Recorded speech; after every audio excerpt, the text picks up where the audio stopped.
उसके जहन में एक बात आ गई तो वो बात इस तरह की ऑब्सेशन और कंपल्शन बन जाएगी कि जब तक वो उस चीज़ को कर नहीं लेगा तब तक वो शदीद एंग्जाइटी का शिकार होगा और इस लेवल की एंग्जाइटी का शिकार होगा कि उसको रोना आएगा बहुत ज़्यादा या उसका गुजारा नहीं होगा। और शैतान को अगर आपकी कमज़ोरी पता लग गई, उसको अगर ये पता लग गया जो कि उसे पता है, जो आपके साथ शैतान लगा हुआ है कि जी इनको यहाँ से ज़्यादा मसला होता है, यहाँ से ज़्यादा तकलीफ़ होती है इन्हें। इस तरह के लोग जो है वो अभी एक रका पढ़ रहे होते हैं, रका तोड़ के दोबारा वज़ू करने चले आते हैं। अभी दोबारा नमाज पढ़ रहे होते हैं, एकदम होता है नहीं मेरा वज़ू फिर टूट गया, दोबारा नमाज तोड़ के दोबारा वज़ू करने चले जाते हैं। उसके बाद ये समझते हैं कि मेरी जो इबादत है वो कबूल नहीं हो रही।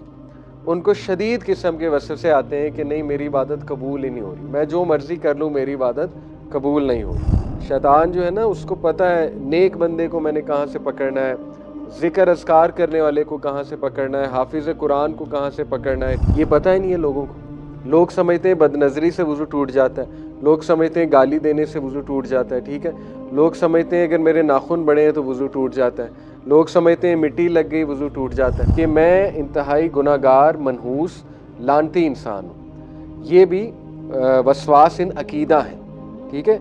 यानी आप अल्लाह से माफ़ी भी मांग चुके हैं, उसके बावजूद ये वसवसे आना कि नहीं तेरी माफ़ी नहीं हो सकी। तो बहरहाल ये तो एक लुबे लुबाब है हर बात का कि प्लीज़ इस्लाम का इल्म हासिल करें, दीन का इल्म हासिल करें, ठीक है ना। और अकीदा पढ़ें, कोई कोर्स पढ़ें, कुरान मजीद पढ़ें डिटेल में, अल्लाह ताला की मार्फत, अल्लाह के बारे में पढ़ें, तकदीर के बारे में पढ़ें वगैरह वगैरह इंशाअल्लाह ताला। और थोड़ा सा अपना जहन खुला रखें, look at the brighter side, नेमतों की तरफ इंशाअल्लाह ताला गौर करें, कोई ऐसी बात नहीं। So coming to the topic, OCD बड़ा कॉमन मसला है आज के दौर का, obsessive compulsive disorder.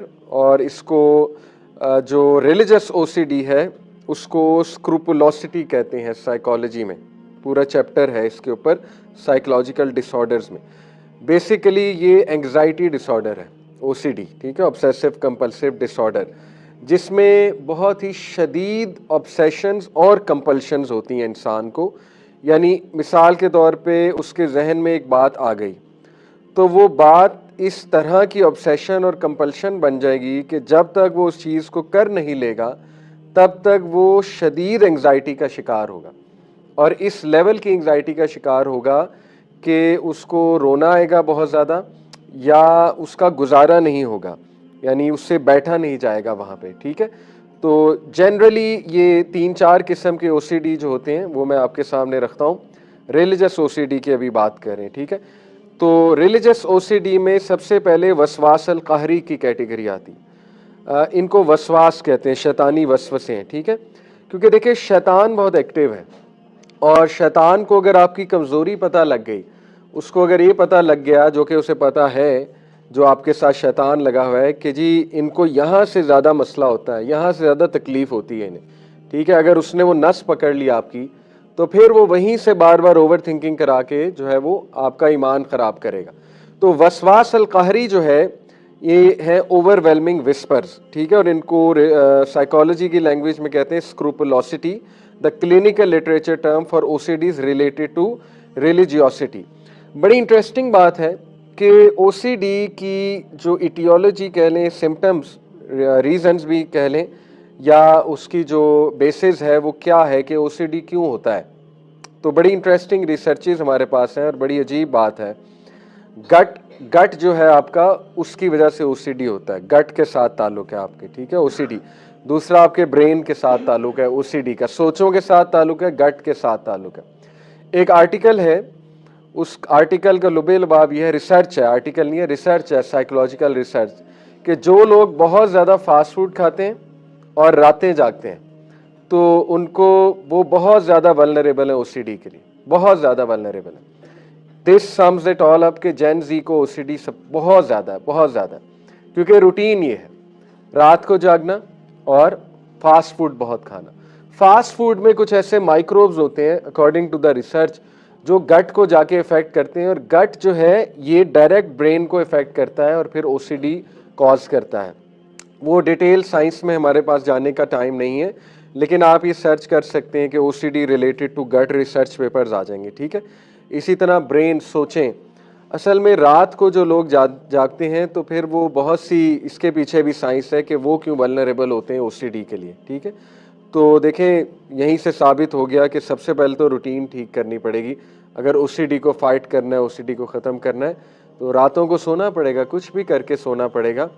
That is a disastrous routine. अगर आपकी रातें, और वो भी असल में ओसीडी होता उन्हें जो 2-3 साल से रातें जाग रहे, कभी कभी जागना वो नहीं, या चलो एक महीना जाग ली वो नहीं, जिनकी मुस्तकिल रूटीन 3-4 साल से रातें जागने की है, तो उनको बहुत ओवर थिंकिंग होती है, ठीक है, और वसाविस बहुत आते हैं, बहुत वसाविस आते हैं। ऑब्वियस सी बात है, रात को शयातीन एक्टिव होते हैं। तो बेसिकली इस्लामिकली इनकी 2 सोर्सेज हैं, ठीक है, वसाविस की। साइकोलॉजिकली गट और ब्रेन है साइंटिफिकली, और इस्लामिकली देखा जाए तो नफ्स है। इंसान का अपना नफ्स जो है वो भी वसवसे उसको डालता है, नफ्से अम्मारा। नफ्से अम्मारा जो है इट इज़ द ईवल नफ्स, ठीक है। तो दूसरा एक्सटर्नल सोर्स शैतान है, इंटरनल सोर्स इंसान का अपना जो है वो नफ्स है, ठीक है ना, और जो एक्सटर्नल सोर्स है वो शैतान है, शैतानी वसवसे हैं। तो बहरहाल ये इसकी 2 सोर्सेज हैं। हु एक्सपीरियंसेस इट, 2 तरह के जो है, डजंट एवरीवन एक्सपीरियंस वसवसास, यस, इसका आंसर है यस, हर किसी को वसवसे आते हैं, इसका ये मतलब नहीं ओसीडी हो गया है। देखें, लेकिन 2 किस्म के वसवसे, एक तो जनरल वसवसे जो हम सबको आते हैं, वो माइल्ड ओकेजनल इंट्रूसिव थॉट्स होते हैं, बट मोस्ट पीपल एक्सपीरियंस, ये सबको आते हैं, ये सहाबा को भी आते थे, ठीक है। और ये बड़े डार्क किस्म के थॉट्स होते हैं, नो प्रॉब्लम। ये नफ्से अमारा की तरफ से हो सकते हैं, शैतान की तरफ से हो सकते हैं, कोई मूवी देखी है उस मूवी की वजह से वसवसे आ सकते हैं, बड़ा कुछ होता है, इंसान नॉवल कोई पढ़ रहा होता है उसकी वजह से आ सकते हैं, कोई एक्सीडेंट देख लिया होता है उसकी वजह से आ रहे होते हैं, वगैरह वगैरह। ये जनरल वसवसे हैं। लेकिन एक है वसवासल कहरी, एक्सेसिवली ओवरवेलमिंग इंट्रूसिव थॉट्स को वसवासल कहरी कहते हैं, ठीक है। तो इसको स्क्रूपुलोसिटी इन शॉर्ट जो है वो कहते हैं। वसवासल कहरी जो है ये कितने किस्म के होते हैं, 3 किस्म के वसवासल कहरी हैं। एक है जो इबादत में वसवसास होते हैं, इबादत में वसवसे होते हैं, ठीक है। वो क्या है, उसके कॉमन साइंस क्या है, feeling that acts of worship aren't good enough, constantly seeking perfection, can spend hours repeating the same act of worship. ये बहुत ही एक्सट्रीम फॉर्म वसवसास होते हैं। इस तरह के लोग जो है वो अभी एक रका पढ़ रहे होते हैं, रका तोड़ के दोबारा वज़ू करने चले जाते हैं। अभी दोबारा नमाज पढ़े होते हैं, एकदम होता है नहीं मेरा वज़ू फिर टूट गया, दोबारा नमाज तोड़ के दोबारा वज़ू करने चले जाते हैं। उसके बाद ये समझते हैं कि मेरी जो इबादत है वो कबूल नहीं हो रही। उनको शदीद किस्म के वसवसे आते हैं कि नहीं मेरी इबादत कबूल ही नहीं हो रही, मैं जो मर्ज़ी कर लूँ मेरी इबादत कबूल नहीं हो रही, ठीक है।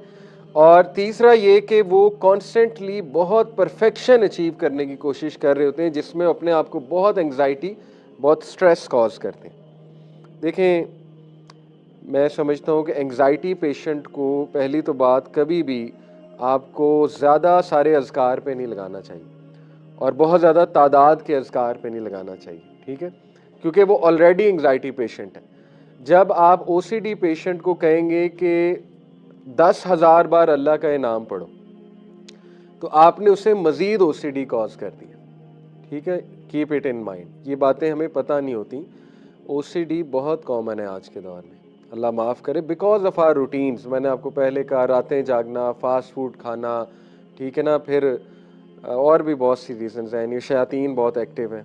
तो इसलिए ऐसे लोग, मैंने आपको बताया कि they are constantly seeking perfection, यानी जब तक उनकी चीज़ों में परफेक्शन नहीं आ जाती वो बहुत ज़्यादा स्ट्रेस में रहते हैं। यानी मिसाल के तौर पे उन्होंने एक लिस्ट बना ली होती है कि मैंने दिन में 100 अज़कार करने हैं, यानी सुभान अल्लाह भी हमदी भी कहना है, सुभान अल्लाह भी हमदी, सुभान अल्लाह अज़ीम भी कहना है, ला इलाहा इल्लल्लाह वहदहू ला शरीका लह ये भी कहना है 100 बार, मैंने अस्तगफिरुल्लाह भी 100 बार करना है, दुरूद इब्राहिमी भी 100 बार करना है, फ़लानी चीज़ भी 100 बार करनी है, वो भी 100 बार करना है, वो भी 100 बार करना है। तो 10 अज़कार की लिस्ट बना लेते हैं कि मैंने 100 बार सारे करने हैं, और वो ये समझते हैं कि अगर मैंने ये ना किए तो फिर आई एम डूम्ड, फिर मैं रिलीजियस नहीं हूँ, और या फिर ये कि आज मेरा दिन बहुत ख़राब गुजरेगा। तो ये वसवासल कहरी में आता है, शैतान उन्हें यहाँ से तंग कर रहा है। देखिए, शैतान हैज़ टूल्स फॉर एवरीवन। शैतान जो है ना, उसको पता है नेक बंदे को मैंने कहाँ से पकड़ना है, ज़िक्र अज़कार करने वाले को कहाँ से पकड़ना है, हाफिज़ कुरान को कहाँ से पकड़ना है, ठीक है ना, उसको हर एक का वो पता है, नस पता है। तो we have to be very careful about it, ठीक है। एक तो ये इबादा में वसवास आना। दूसरी टाइप है तहारा में वसवास आना, बहुत ज़्यादा, यानी इरेशनल फियर ऑफ कंटेमिनेशन। ऐसे लोगों को जो है वो बहुत ज़्यादा कंटेमिनेशन का डर होता है हर वक्त, यानी वो किसी से हाथ में नहीं मिला सकते, उन्हें एक्सट्रीम फियर होता है कि मुझे जरासीम लग जाएंगे, ठीक है। या वो किसी चेयर पे नहीं बैठते जब तक वो उसे साफ ना कर लें, बहुत अच्छे से साफ ना कर लें, उन्हें एक्सट्रीम फियर होता है। या वो बेडशीट पर नहीं बैठेंगे, कहीं इस तरह बैठेंगे नहीं कंटेमिनेशन के डर से, ठीक है। या थोड़ा सा कुछ उन्हें नज़र आ गया अपनी शर्ट पे लगा हुआ, तो मिसाल के तौर पे गाड़ी चलाते हुए जो है ना, वो पानी की बोतल लेके साफ करने लग जाएंगे और इस तरह गाड़ी लग जाएगी, एक्सीडेंट हो जाएगा खुदा ना खास्ते। यानी इतनी कंपल्शन और ऑब्सेशन है कि गाड़ी चलाते हुए जो है ना वो सफाई का ख्याल आ जाएगा, ठीक है। कभी कभी हो, मैंने शुरू में बताया, वो हो जाता है, कोई बात नहीं, लेकिन अगर ये बहुत मुस्तकिल आपका मिजाज बनता जा रहा है तो दिस इज़ डेंजरस।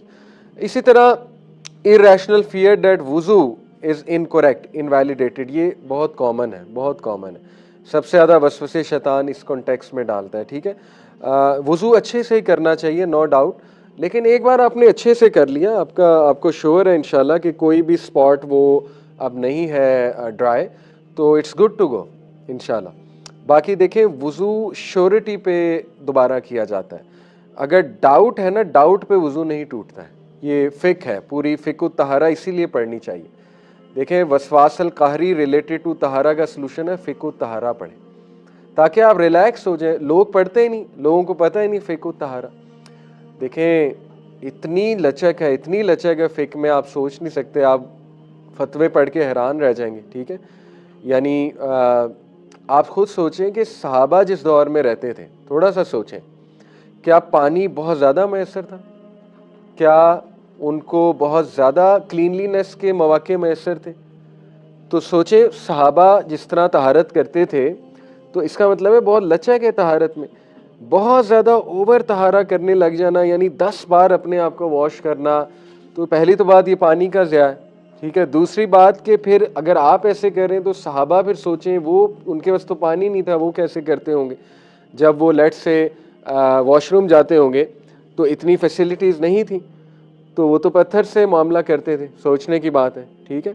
आज लोग पानी से भी कर लेते हैं, टिशू से भी कर लेते हैं, फिर भी वसवसे आते हैं, फिर भी वसवसे आते हैं, नहीं मेरा वुज़ू टूट रहा है, फिर भी वसवसे आते हैं, नहीं ये हो गया, वो हो गया, ठीक है।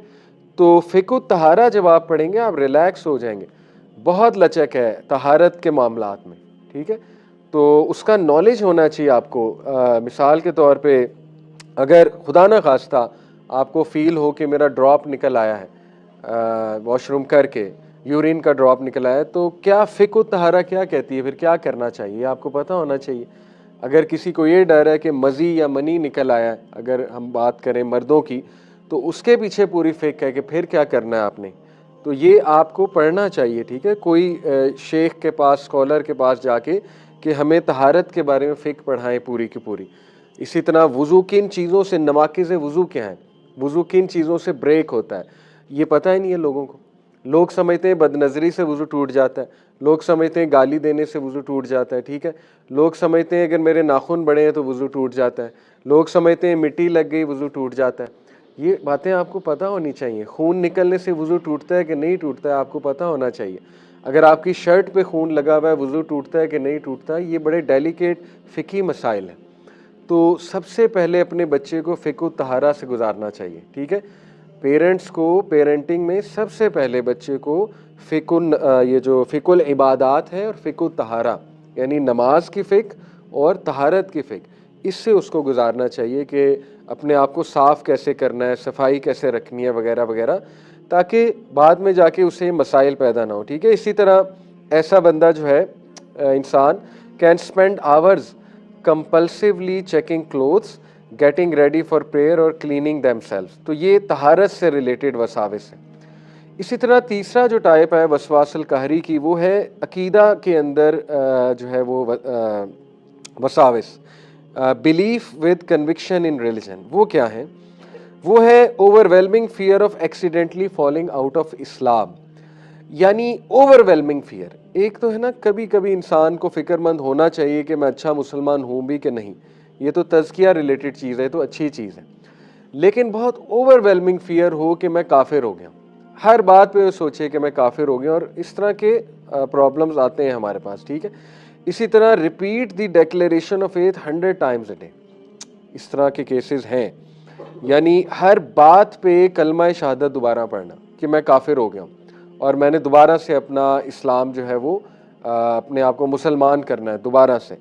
इसी तरह feeling physically distressed and overly anxious when unable to reaffirm faith और से द शहादा। और इसी तरह इसमें एक और चीज़ ऐड कर लें, ये सोचना कि मैं मनहूस हूँ, ये भी वसाविस में से है कि मैं इंतहाई गुनाहगार, मनहूस, लानती इंसान हूँ। ये भी वसवास इन अकीदा है, ठीक है। यानी आप अल्लाह से माफ़ी भी मांग चुके हैं, उसके बावजूद ये वसवसे आना कि नहीं तेरी माफ़ी नहीं हो सकती। तो ये तीन किस्म के जो वसाविस हैं अकीदा में, तहारत में, और नंबर 1 इबादा में, एक्ट्स ऑफ इबादा में, ठीक है। तो ये तीन वसवासल कारी हैं।